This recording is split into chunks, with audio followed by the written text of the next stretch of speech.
want to thank everyone for giving up your Super Bowl Sunday, at least this portion of it. It's hard to know from Super Bowl Sunday to Super Bowl Sunday exactly how many folks will be here, but we're over 20, so that's a good sign, a good sign. So thanks for sharing this day with us, this evening with us. I want to welcome also our Zoomers. I think we have several, and we're thrilled that they are with us this evening. Welcome to them. Also, a thank you to Gail McCormick, who has been the service coordinator. Also, thanks to Frank Walker, our musician this evening. Those who aren't with us are missing something fabulous. And to our Zoom director, Catherine, who takes such good care of us, and those who Zoom, and to Sandra, because that table looks fabulous. It is just filled to overflowing with chocolate, and again, we're sorry if folks weren't able to be with us, but it's all for us, right? All for us. Good. As we begin our service this evening, I'm going to invite Gail to light our community candle. As she's lighting the community candle, I do want to say just hang on to the things that you love, that you brought. We will be doing something with those later in the service. Wonderful.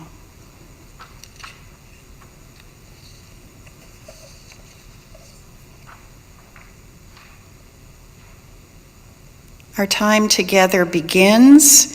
And we will begin this evening with a responsive prayer, a responsive reading, the principles of creation spirituality. Frank is going to play light music in the background.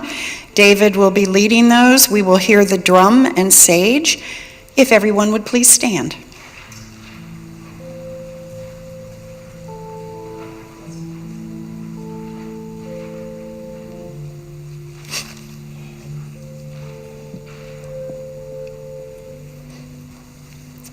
The principles of creation spirituality. The universe is fundamentally a blessing. In creation, God is both immanent and transcendent. God is as much beyond all words and images as in all forms and beings. The work of spiritual practice, we find our deep and true selves. Our inner work can be understood as a fourfold journey: befriending creation, befriending darkness, befriending creativity, and befriending new creation. Every one of us is a mystic, since we are born full of wonder and can recover it at any age when befriending creation as well as befriending darkness. Every one of us is an artist when befriending creativity. One of us is a prophet, the new creation. Diversity is the nature of the universe.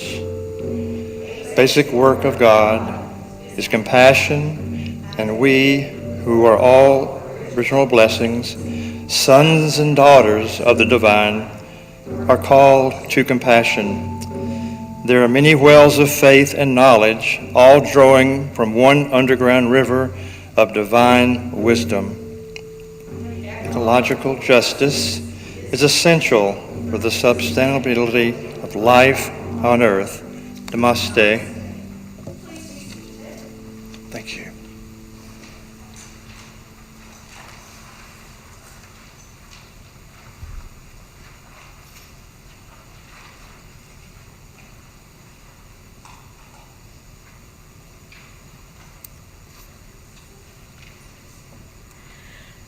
Oops.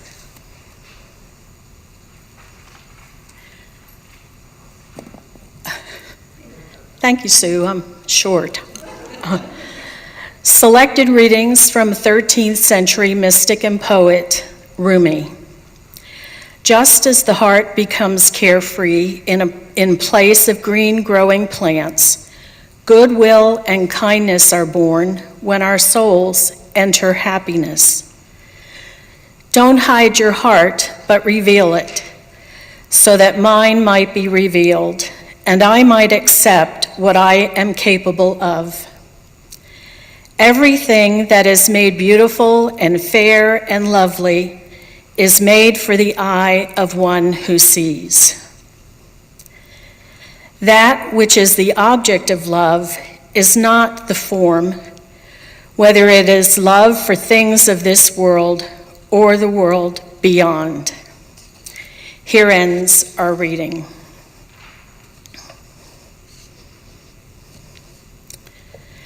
Tomorrow we will celebrate Valentine's Day, a day we think about those most dear to us, those we love. Tonight, I would like to reflect on the things we love and why we love them. As with many of us, COVID got me reflecting on my life a lot. One of those reflections was about my things. Early in the pandemic, when we were in a lockdown, I was home alone. Don was working. There were no star services, no lunches with friends. Even doctor's appointments were rescheduled. I went nowhere and saw only neighbors occasionally while walking our dog, Ralphie. Our children live far away from us, so I was quite used to not seeing them. We still talked on the phone, so there was no difference there. But at the back of my mind was always the thought, when will I have the chance to see them again? I should have made a disclaimer. This might get emotional. Sorry, folks. One day, seated on our love seat watching TV, I looked across the room at our entertainment center. That entertainment center holds an array of knickknacks, tchotchkes, curios, choose your word. My first thoughts were, wow, what a bunch of stuff. Do I really need all of this? It only collects dust and makes cleaning take longer. We have often been taught through many avenues, spiritual and others, that we should not love things, not accumulate things. But surely having things has value, doesn't it? Wayne Dyer said, if you change the way you look at things, the things you look at will change. So taking the word things literally, I looked at them again in a different way. Several of the teapots on the entertainment center brought back memories purchasing them on trips taken with Don.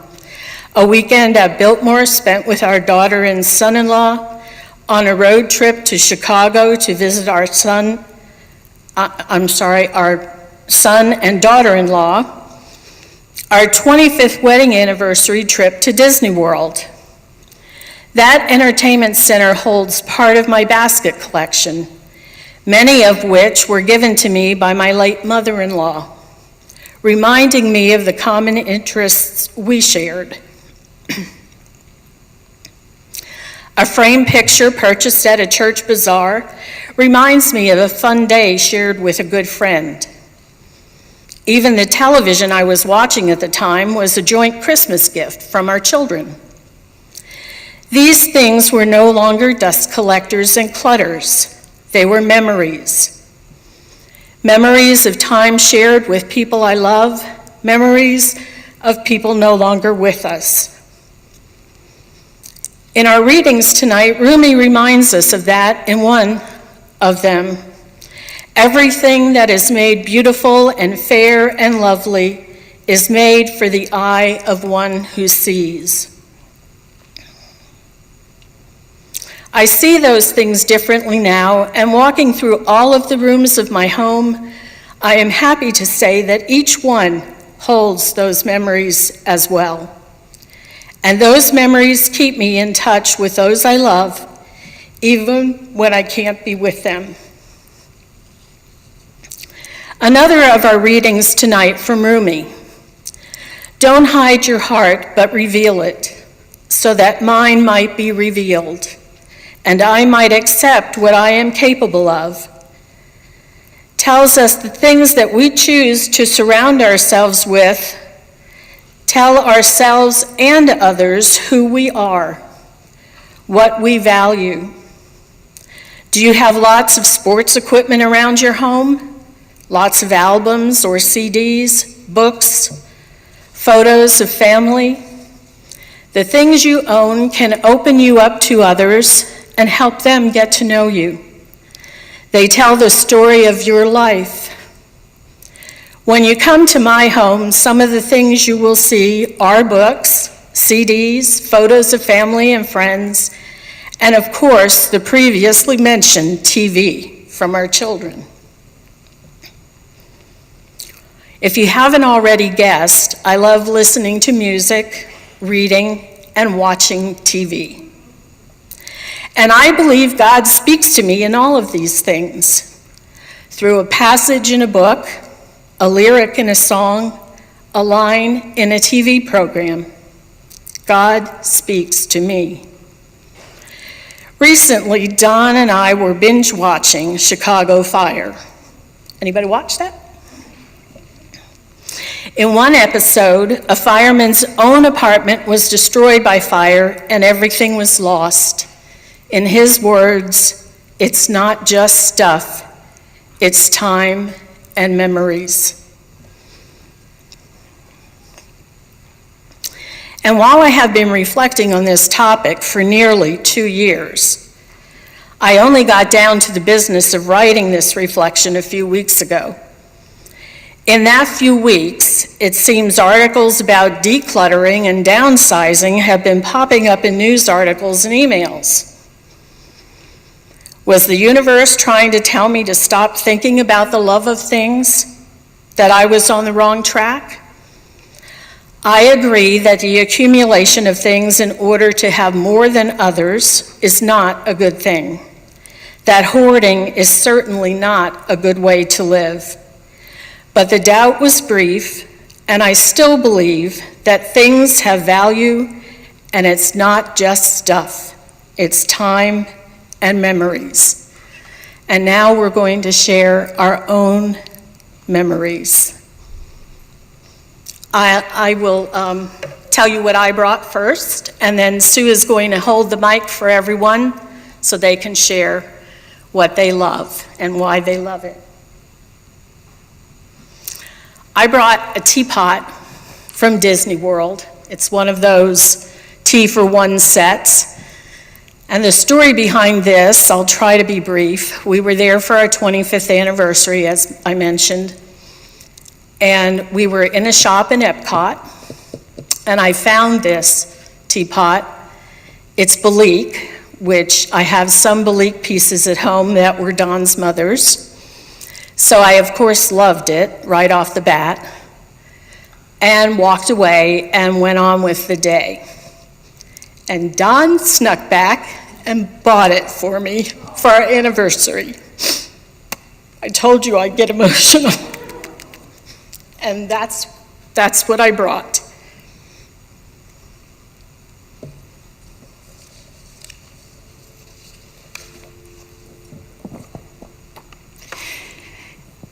I'm going to invite everyone to come to the microphone. If you have an item that you love, that you want to share a little bit about what it is, why you love it, and then we're going to place them on the altar, as Gail is doing right now.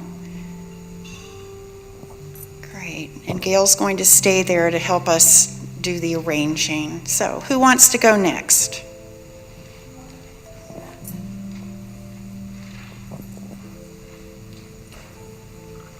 You'll just speak into this, then the Zoomers will hear us. I realize y'all can't see this from where you're sitting. This is my father, a picture taken of him when he was in high school. He is in industrial arts class, or woodworking, as they would have called it back then. He was making a corner china cabinet for my grandmother. Of course, you don't see them doing that now in high school. But this corner cabinet stayed with my grandmother until she died, and my daddy went and got it. It stayed at his house until about a year ago. I went during the pandemic, rented a van, and went home to my mother and daddy's house and got this out of it. I thought if anything happened to it, that it would just absolutely kill me. It is absolutely beautiful, and you can come anytime you want to see it. I treasure it, I love it, I rub it with oil. It's just, the exciting thing about all this is that my cousin found the picture. It was folded up in some of Grandma's stuff. It was actually in the newspaper. It was a picture taken, and it has little creases in it, but that's okay.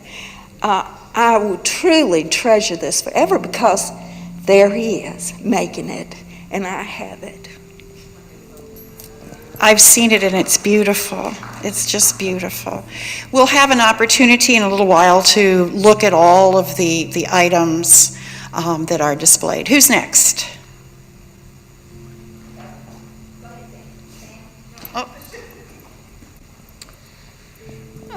I love nature, and I've always loved dogs. I've loved the outdoors. I love fishing. And now I have a new love, which there's an alpaca farm a block away, and so now I've fallen in love with alpacas, and I volunteer to feed them and try to teach them how to walk on a leash, which is a difficult task. But the reason why I love nature so much is because nature speaks to you, and you can hear it. But if you, I don't even know how to put it into words. It's a non-speaking communication, just like the clouds earlier that was just a beautiful sight to see. And I know everybody stops when they see to see nature so very beautiful, and it just does something to you, and that's what animals, dogs, and now alpacas do to me. I love to communicate and be with them. Thank you, and they're precious little things. Okay, anybody next?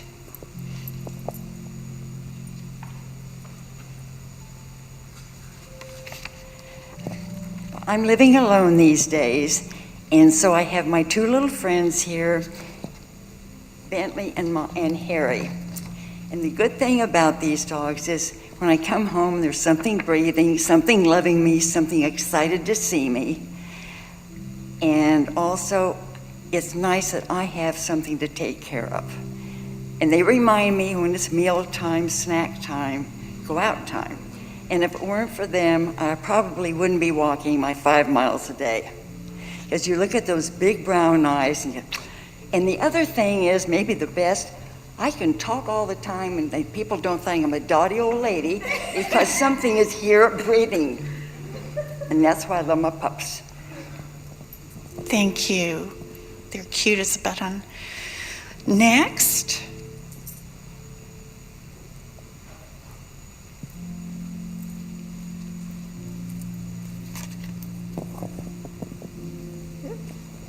About 3 weeks after Roy died, I was looking on his desk.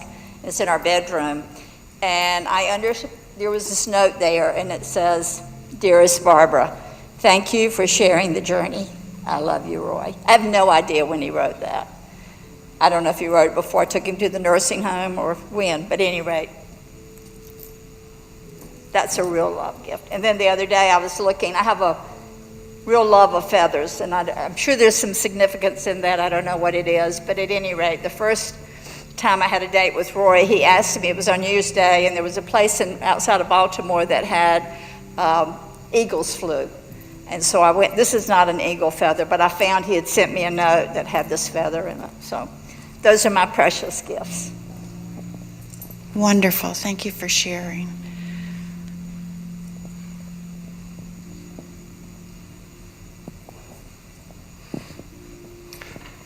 probably about 100 years or so ago, my grandfather worked as a plumber, and he was paid in cash. And as I imagine a lot of people did, my grandmother saved some of his pay and stuck it aside for whatever reason she thought they might need it. So somewhere along the line, my grandmother gave some of these coins to my mother, and my mother gave some of them to me. So I have these few pieces of metal that make me think of the man that I called Pop-Pop. So I treasure these things. They have very little value as money, although they do have some, but they're valuable to me because they make me think of him. Wonderful, wonderful.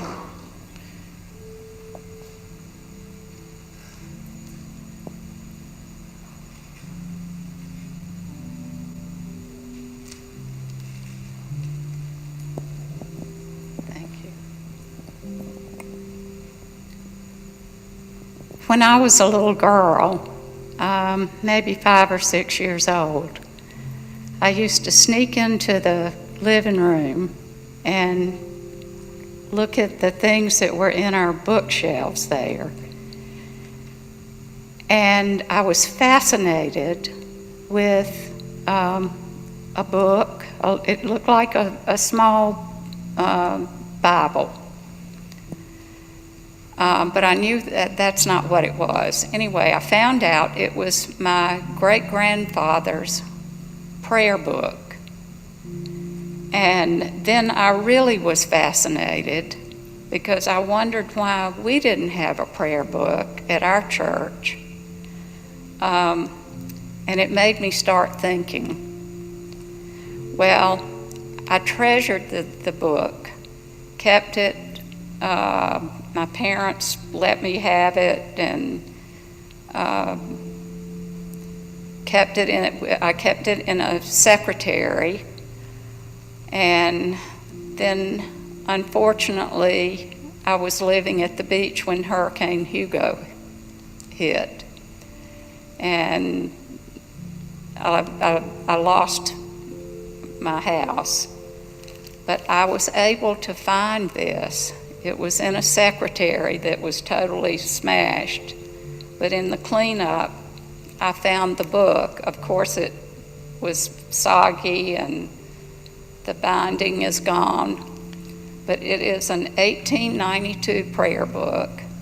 And it actually started me on my religious journey of questioning and possibly rebelling, and it means a whole lot to me.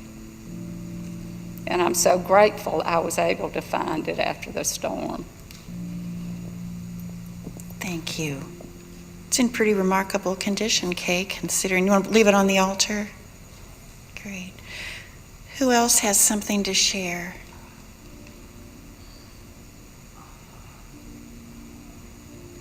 I'm the husband, of course. They can't hear you. Okay. As I said, I'm the husband.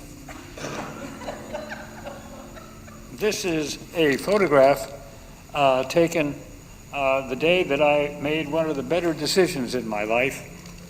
It's a photograph on our wedding day in 1897 or somewhere. Oh no, that's when I was born. That's right. Anyway, that was the day I made one of the better decisions in my life, and the other one was when I quit smoking when cigarettes went to 40 cents a pack. Okay. Thank you. Thank you, thank you. Who else? I know there's some folks, I saw people bring things in. Thank you. I know you probably can't see this, but This is a picture of my little cat named Muggsy. And Muggsy is a rescue. Muggsy and I came together about 6 or 7 months ago. And like Sandy, Muggsy welcomes me when I come home. Muggsy has been to the Pet Blessings. Muggsy has been to church. And Muggsy has traveled with me. And this picture was made by 2 friends of mine who kept Muggsy while I was on vacation. And they gave me this picture as a Christmas present. So Muggsy, I love Muggsy. And he's darling. Big, big, fluffy.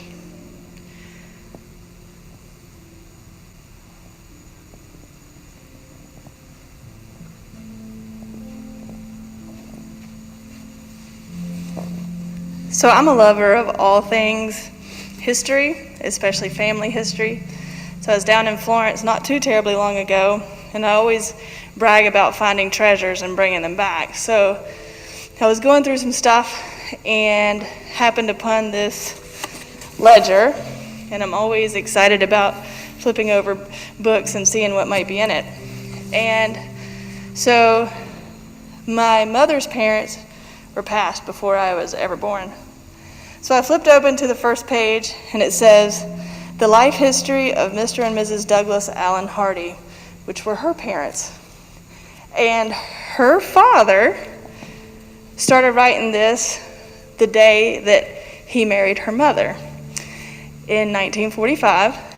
And at first he didn't date it as far as like each entry. So it was a real treat and a real treasure for me to see something in his handwriting, because a lot of our family history was done on her mother's side, so I don't know a lot about her father's side. But to see this incredible story unfold, it went for about 1.5 years. So it started the day they were married and went until about a month before my mother was born. And so it is just such a blessing and a treasure for me to get a glimpse into that part of my mother's life. It made me feel like I was actually sharing all of those experiences with them, and it was such a heartwarming thing he would be writing along about whatever they were doing during that day, and then like just break into a gushing about Margaret and how much he loved her and how wonderful she was, and then he'd go back about whatever they were doing, and then like he would keep going. It was such a neat experience to see the love from a man's perspective during actually that time period. So Thank you. It is a treasure.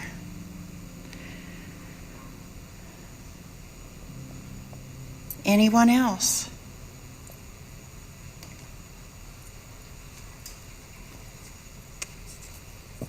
Howdy. In 1978, probably about 150 feet from here in the chapel, Mitch Killinan married Rita and I. And my life changed dramatically at that moment, dramatically, and continues to change every day. It's wonderful. And Rita actually did that, what did they call it, a sampler kind of thing. She did that right after we got married. So it hangs over our bed. So. Another good decision?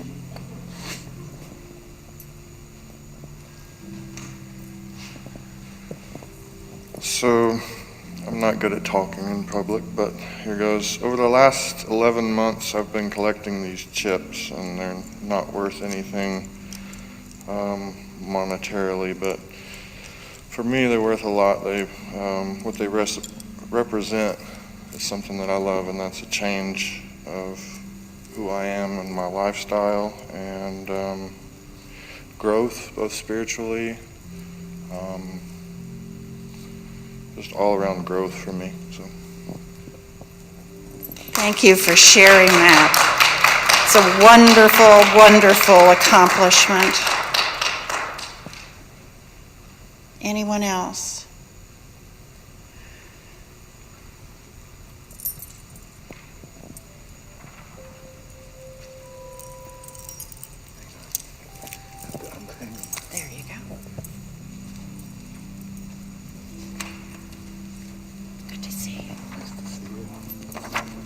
So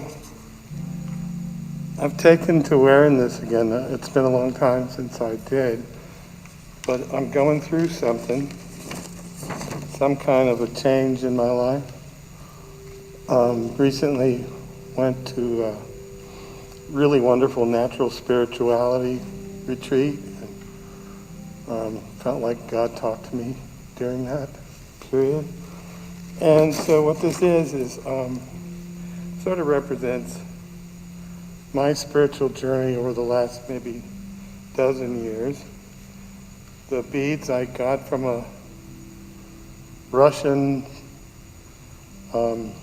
Hindu priest in New York City.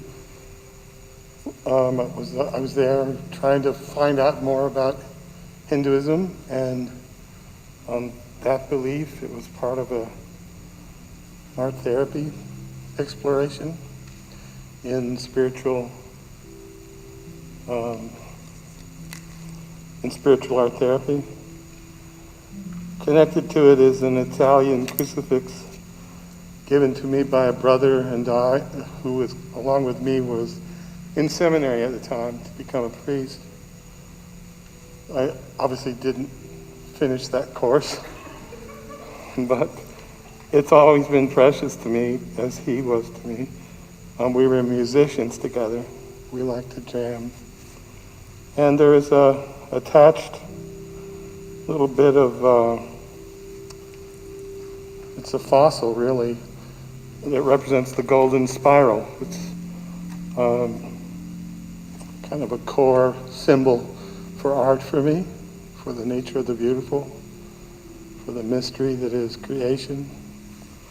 So I've been wearing this stuff around. Sometimes I put it under my shirt, depending on who I might be nervous about offending.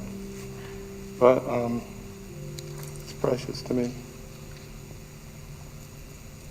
How fortunate to have such a wonderful piece of spirituality to hold.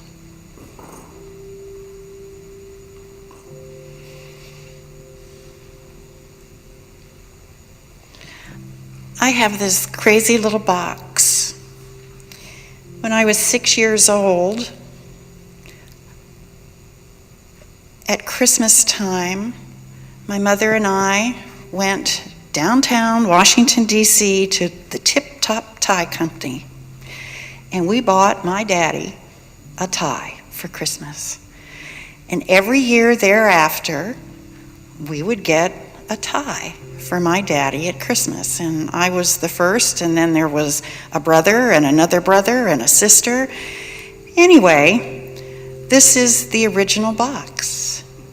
The company is no longer in business, and if you look at it, there are a lot of stains all over it because our house burned down many years ago.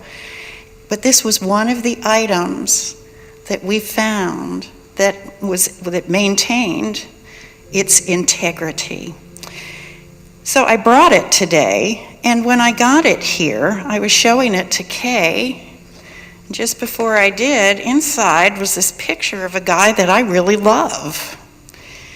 And if you look at the picture, he either looks like Mr. Addams from the Addams Family, or if you're a Ted Lasso fan, he looks like an aging Ted Lasso.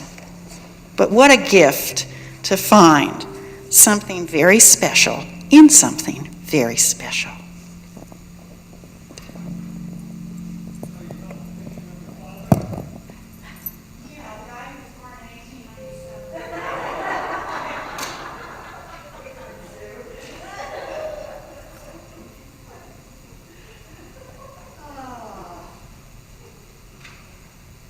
Is there anyone else that has anything wonderful to share with us?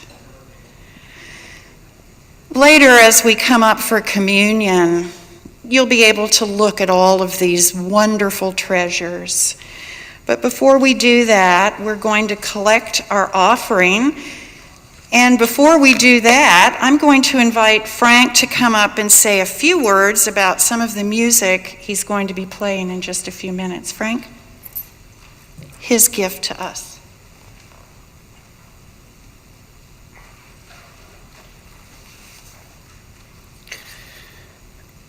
Yeah, this piece I'll be playing here next is called Longings.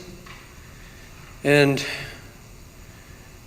as I play, I would request that you just be able to think of the things in your life, in our lives, that have been there for a long time, longings, deep longings, not just a desire for something frivolous or something, a car or a house, but things that are beyond what our words can speak, and things that maybe no one or hardly anyone else knows of what those longings are.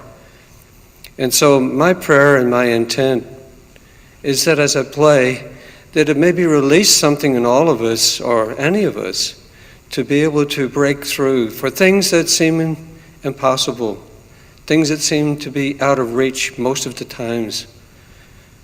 But there's always that longing. We all know what that longing is. It never leaves. It goes into the subconscious, but it's always with us. And I want, as you listen to the music, as it goes through the process, it comes to resolve at the end. And I hope that you find that resolve in your own life and in our own lives. Thank you.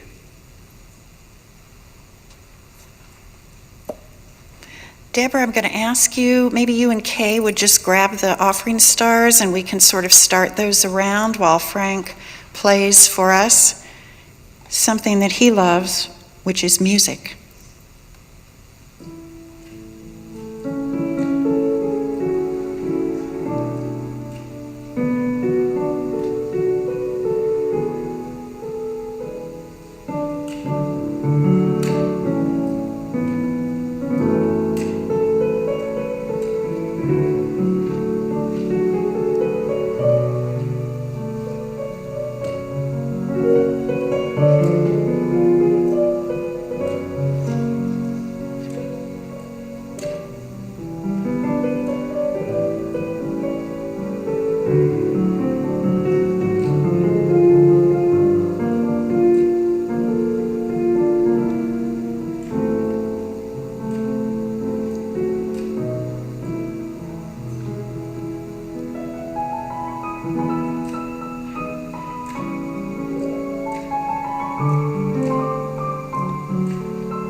What a wonderful backdrop for us to join our voices in the prayer of gratefulness, a responsive prayer.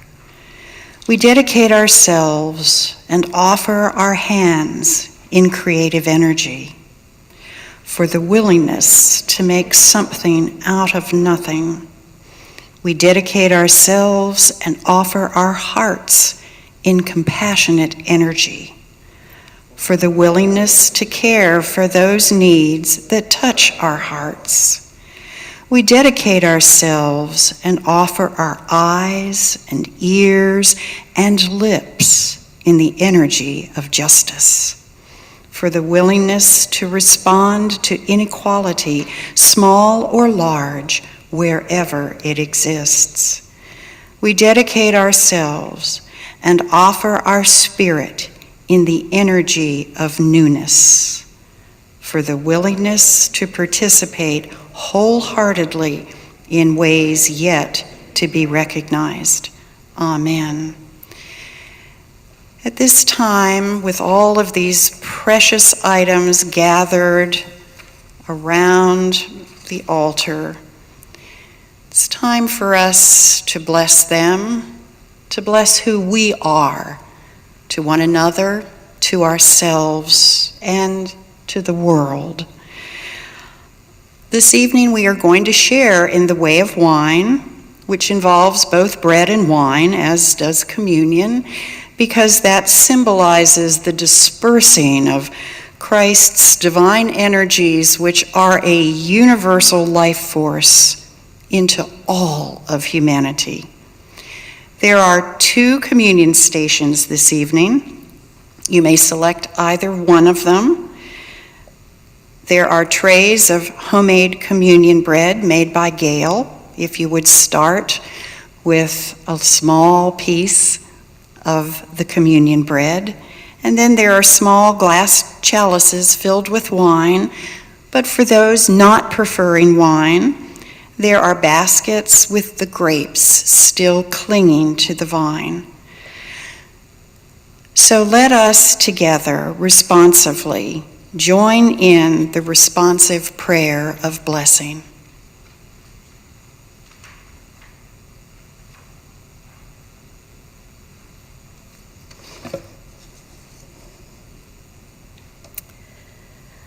The loaf of bread, a loaf of blessing which we bless, break, and eat. Are we not taking into ourselves the substantial substance, the very essence of Christ? The cup of wine, a cup of blessing which we bless, pour, and drink. Are we not taking into ourselves the essential energies, the very essence of Christ?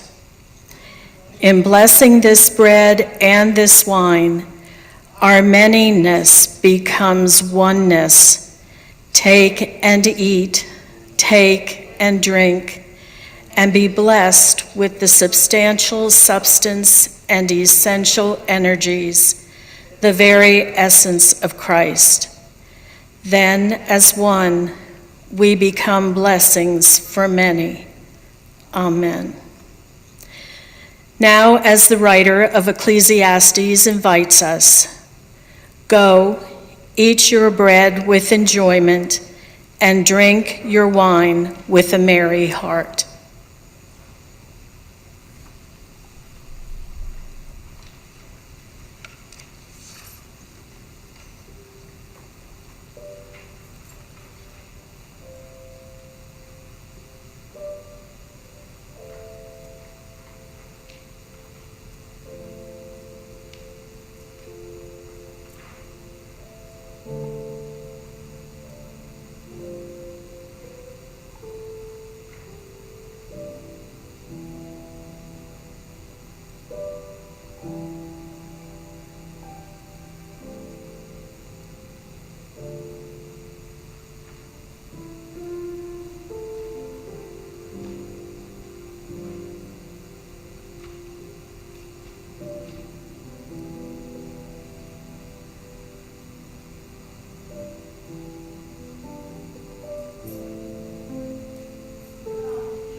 We can join our voices in unison for the blessing and then the sending out together. Let's all stand.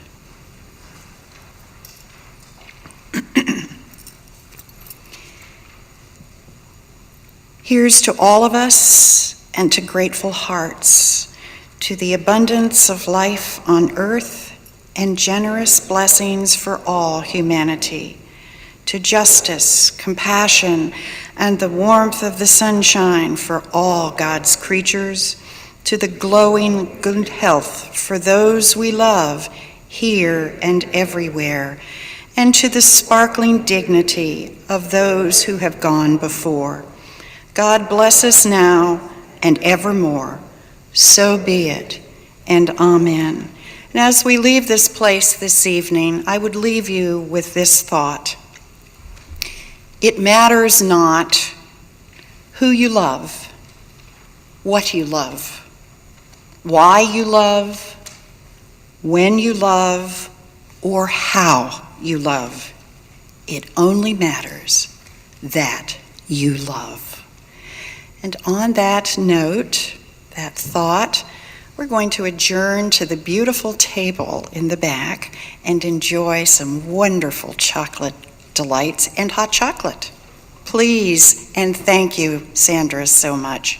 Frank?